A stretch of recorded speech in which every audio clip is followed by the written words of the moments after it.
بسم اللہ الرحمن الرحیم۔ انتہائی ایک افسوسناک بات آپ کے سامنے رکھنے لگا ہوں۔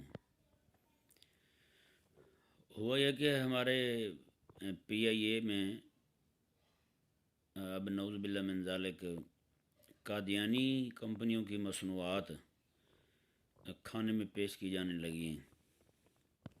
یہ ایک انتہائی افسوسناک بات ہے کہ مسلمان اپنے عقیدے میں اتنا بھی کمزور ہو سکتا ہے کہ وہ کریمہ کا صلی اللہ علیہ وآلہ وسلم کے دشمنوں کی مصنوعات استعمال کرنے لگے، جبکہ مسلمان کے علم میں یہ بات لائی جا چکی ہو کہ مرزائی جو ہیں اپنی کمائی کا ایک بہت بڑا حصہ اپنی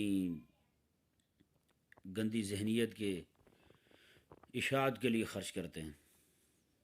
تو پھر مسلمانوں کو چاہیے کم از کم غیرت ایمانی ملی مذہبی کا مظاہرہ کریں، کم از کم ان کی کمپنی کی چیزیں خرید کر ان کو کم از کم مدد تو نہ دیں۔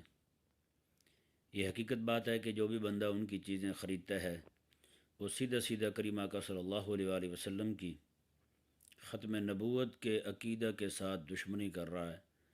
اللہ تبارک و تعالی ہمیں سمجھنے کی توفیق عطا فرمائے۔